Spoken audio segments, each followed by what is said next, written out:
Assalamualaikum warahmatullahi wabarakatuh. Sahabat sekalian, pada video kali ini kita akan menceritakan kisah seekor ular di Gua Sur yang sangat rindu ingin bertemu dengan Nabi Muhammad Rasulullah sallallahu alaihi wasallam dan rela menunggu hingga ribuan tahun lamanya.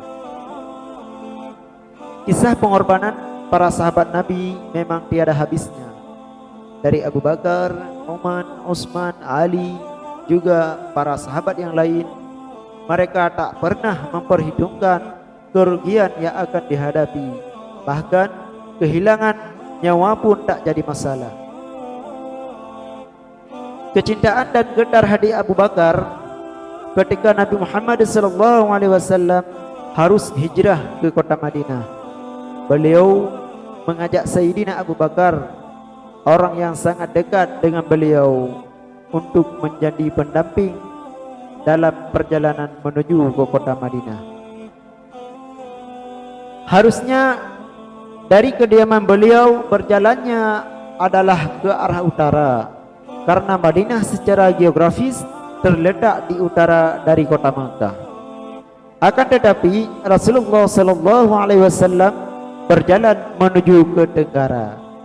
Sayyidina Abu Bakar tidak bertanya, beliau ikut saja apa yang dibuat oleh Rasulullah SAW, karena di hati beliau ada cinta dan percaya dan sesuatu yang tidak lagi perlu tawar menawar. Rasulullah SAW tidak pernah keluar dari lidah beliau sesuatu yang tidak patut dipercaya. Pribadinya penuh dengan pancaran kecintaan, mencintai dan sangat pantas untuk dicintai.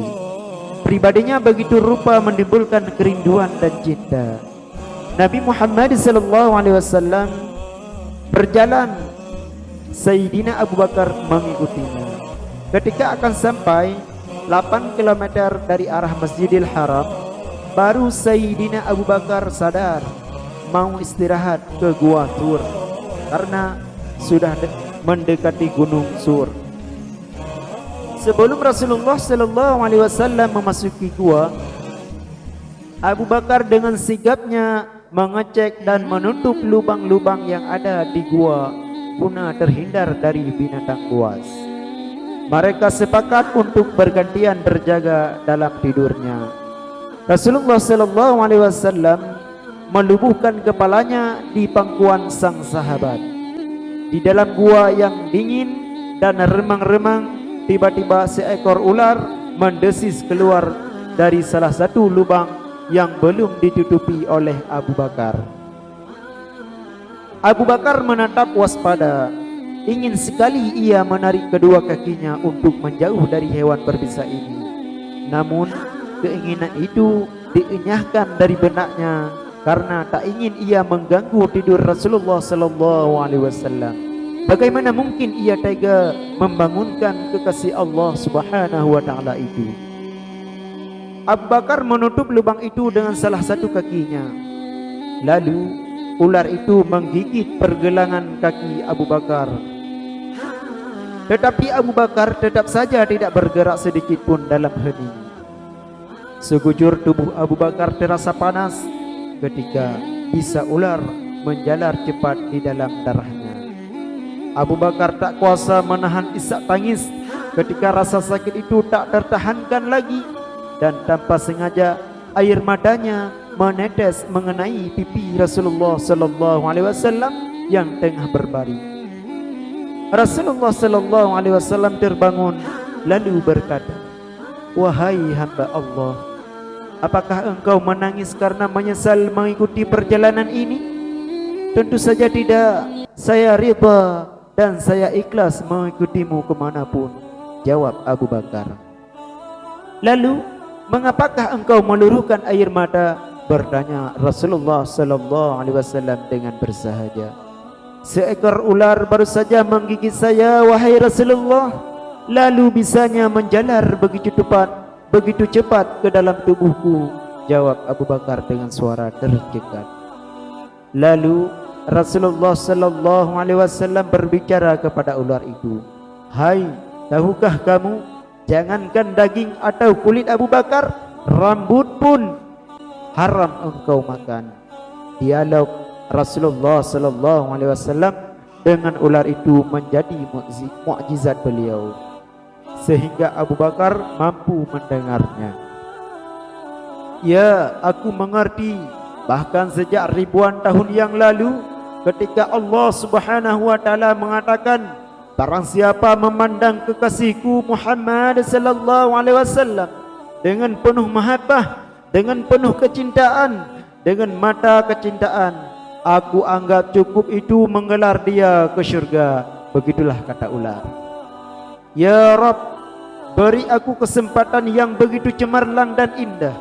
Aku, ular, ingin memandang wajah kekasihmu dengan penuh mahabbah dan penuh kecintaan. Lanjut ular tersebut. Lalu Allah Subhanahu wa taala berkata, silahkan pergi ke Jabal Sur. Tunggu di sana, kekasihku akan datang pada waktunya. Jawab Allah Subhanahu wa taala. Ribuan tahun aku menunggu di sini. Aku digoda oleh kerinduan untuk berjumpa engkau, wahai Rasulullah Muhammad sallallahu alaihi wasallam. Tapi sekarang ditutup oleh kaki Abu Bakar, maka aku gigitlah dia. Aku tidak ada urusan dengan Abu Bakar. Aku ingin bertemu dengan engkau, wahai Muhammad Rasulullah sallallahu alaihi wasallam. Jawab ular. Lihatlah ini, lihatlah wajahku, kata Rasulullah. Tanpa menunggu waktu, dengan penuh kasih sayang, Rasulullah sallallahu alaihi wasallam meraih pergelangan kaki Abu Bakar dengan mengagungkan nama Allah Subhanahu wa taala sang pencipta. Nabi Muhammad sallallahu alaihi wasallam mengusap bekas gigitan itu dengan ludahnya. Maha suci Allah Subhanahu wa taala, seketika itu rasa sakit itu hilang tak berbekas. Gua Sur kembali di dalam senyap. Kini giliran Abu Bakar yang beristirahat dan Rasulullah sallallahu alaihi wasallam yang berjaga. Dan Abu Bakar menggeleng kuat-kuat ketika Rasulullah sallallahu alaihi wasallam menawarkan pangkuan untuk beristirahat. Tak akan rela dirinya membebani pangkuan penuh berkah itu. Inilah sikap yang ditujukan oleh Abu Bakar As-Siddiq radhiyallahu anhu sebagaimana seorang sahabat kepercayaan Rasulullah sallallahu alaihi wasallam. Ia merelakan semua yang dimilikinya demi keselamatan dan perjuangan dakwah Rasulullah sallallahu alaihi wasallam. Bahkan ia merelakan nyawanya terancam demi menemani Rasulullah sallallahu alaihi wasallam. Sahabat semuanya, beginilah kisah seekor ular yang ingin bertemu dengan Rasulullah, ingin melihat wajah Rasulullah dengan penuh kecintaan. Dia rela menunggu di Jabal Sur ribuan tahun lamanya. Semoga video ini dapat bermanfaat bagi sahabat semuanya. Bagi yang menyukainya, silakan di komen di bawah dan dibagikan kepada sahabat yang lain. Dan apabila ingin mengikuti channel ini, silakan tekan tombol subscribe yang ada di bawah video. Terima kasih buat semuanya. Assalamualaikum warahmatullahi wabarakatuh.